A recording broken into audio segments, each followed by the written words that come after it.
In this video, I built State Farm Stadium, a massive building which housed this year's Super Bowl 57. It was the largest project I've ever done on Build the Earth, clocking in at over 70 hours, not including the help I had. Oh, you don't know what Build the Earth is? Well, I can tell you that later on in the video, so just stay tuned.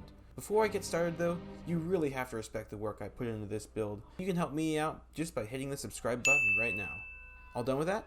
Great, let's get into the video. So, why did I decide to build this insane project? It's simple. Money. Just kidding, I'm not monetized. I wish.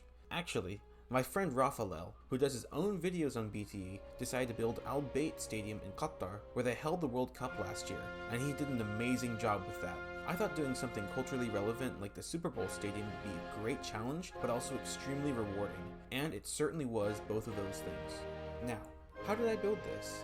Well, the first step was fixing the terrain. BTE uses a mod called Terra 1-to-1 for default terrain generation, but better datasets can be implemented through the importation of LiDAR data, high-resolution imagery typically generated and released by governments. Here is a difference of the area where the stadium is before and after. Oh, and yes, there was a little bit of the stadium built before, but it was a long time ago, so it was very inaccurate.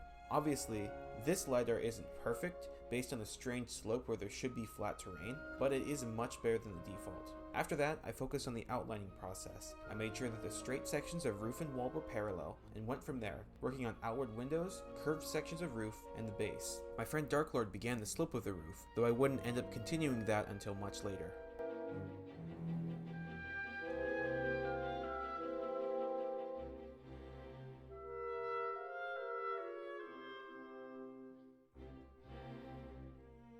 One of the most difficult parts of the build came with the sides of the arena. There are these massive sections with abstract curves that were very tedious to do. The way we are able to build real-life structures on BTE is with a command called TPLL, and it allows us to take coordinates from Google Maps, Google Earth, or any other mapping system and paste that in-game. For all of these sections, I had to make a ton of TPLLs, as well as being able to know how high each section was, so I followed the elevation very closely on Google Earth while I made these outlines. Normally, there are specific ways to build curved buildings on BTE, which I am admittedly not familiar with, but I was not able to do that simply because of the weird angles making the sections not perfectly curved. In total, there were 21 sections to do, but many of these became very difficult as I wrapped around the stadium, mainly due to their larger size and greater angles. In fact, these outlines alone took me nearly 15 hours. Now, while I do that, let me explain what exactly BTE is. Build the Earth is conceivably the largest Minecraft project ever, with the goal of eventually recreating the entire planet on a 1-to-1 scale, where 1 block in-game equals 1 meter in real life. You may have been confused on why the angles here are so strange. This is due to the projection we use, an edited form of the Dymaxion world projection, where Earth unfolds into an icosahedron. While there is some distortion, it is not enough to factor into this particular build, as well as for most areas of the US. If you are thinking of joining, I would totally recommend it. Even if you aren't the best Minecraft builder, BTE is very different from normal building, and it isn't too bad to get the hang of, as you're pretty much just learning to recreate real life structures. It is amazing to see places you know and have been to recreated through Minecraft, so if for nothing else than the thrill of making your own neighborhood, town, or even places you've been to on vacation as part of this incredible project, join BTE today. Links are in the description for both the main Discord and for BTE Southwest if you'd like to check out the stadium. Oh, it looks like we're done with that. You may have seen some outlines pop up on the ground during that sequence. Meet Crazy Cow. He also makes BTE content, and he was a major help on this stadium, spending over 20 hours building with me. He did a large amount of the groundwork, especially outlining sidewalks, fields, and sections of dirt. Speaking of outlines, I also outlined the lower section where they have the field. This actually gets rolled into the stadium itself before games. As you can tell, I like to use placeholder blocks quite a lot as it makes it easier to do mixes and texturing. Wool is great for this, and if you've watched any of my videos before, then you'd know I pretty much always use it to outline. The next stage was to begin detailing the stadium itself. This began with the coloring and texturing of the side sections as well as starting on the windows. In general in BTE, we use things like carpets, end rods, fences, or even things like half-iron doors to replicate the real-life lines and details within windows, and it worked very well in this case. I do apologize for the random jumping around of clips, not just for this section but throughout the video, as this took a ton of sessions with nearly 40 replay clips, and I've just done my best to condense it down so it's not an hour-long video. Even just the windows themselves took over 4 hours to do. After these, I worked on the base wall with some of the details like doors and overhangs, as well as recreating the stadium logo on the side, which I would copy and paste to all 4 sides. One of the more difficult parts of detailing was the very front of the stadium. There were a few windows and 2 sections that were different than all the others in the build, which took me a while to outline in detail. There was also the difficulty of a few open sections that also didn't really have any pictures or references. Crazy Cow did the scaffolding for these parts, while I did iron bars to simulate the gates on the outside, and to emulate depth in those sections, I moved in a few blocks and put glass with backing blocks behind them. I think it ended up working really well. One of the most fun parts of this build was the Cardinals logo. I am very proud of how good it looks.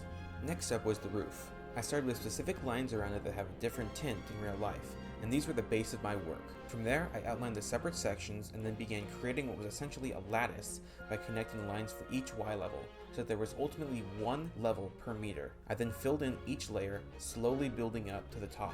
It took a while, but there really wasn't a much better way to do it. I used a similar strategy for the very top section, though its slopes were much different and in some cases more annoying, mainly where there were a bunch of small dips on the sides. I also did the logo on top and copied that to the other side.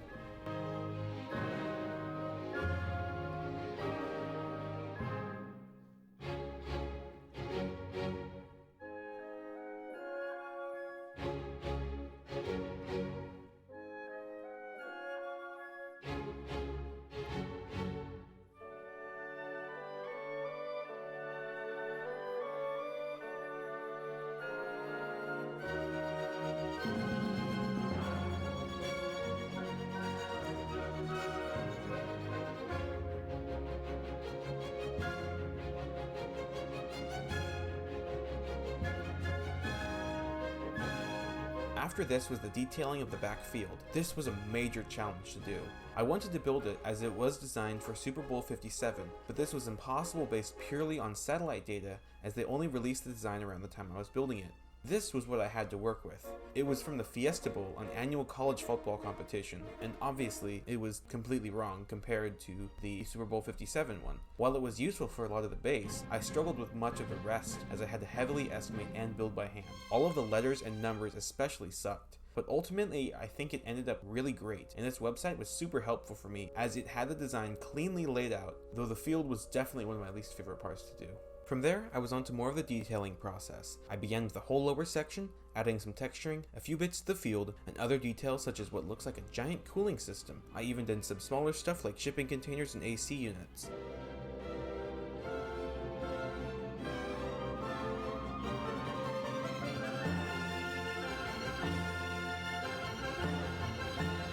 From there, I finalized the roof, adding the parts which the roof opens along, and some other minute details. Then, I finally got started on the small buildings which surround the stadium. I believe they are generally just security checkpoints with some metal detectors, so they were fairly easy to standardize. Additional details came afterward, including some lampposts, pylons, a different small building, and a statue.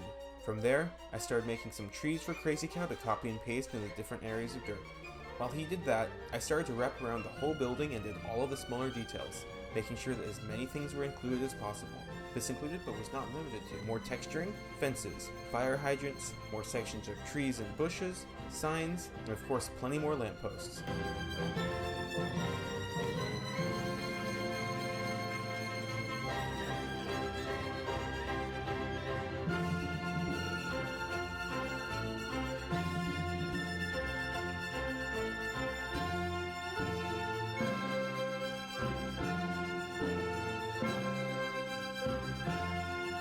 A few of the final sections were some more lampposts which I was able to copy and paste, structures that appeared to be related to maintenance of the building and the surrounding area, several more signs, fixing up the water pool, a few tables at one part, and the US and Arizona flags. The final part of this build, a small area of leaves that has some piping in the middle, was extremely satisfying to complete.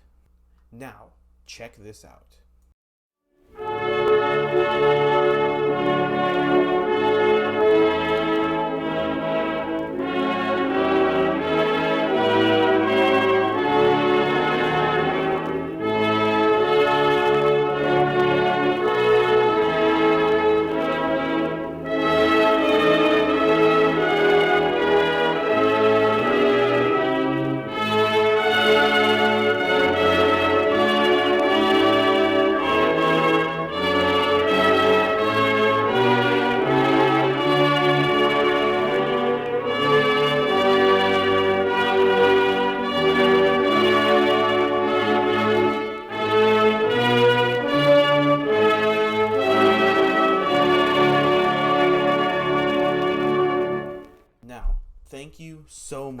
watching this video. This was the most challenging thing I've ever built. But when I see this in its entirety, I know it was all worth it. If you enjoyed, please hit that subscribe button, as it would really mean a lot to me. Let me know what you'd like to see built next, and don't forget to join Build the Earth today.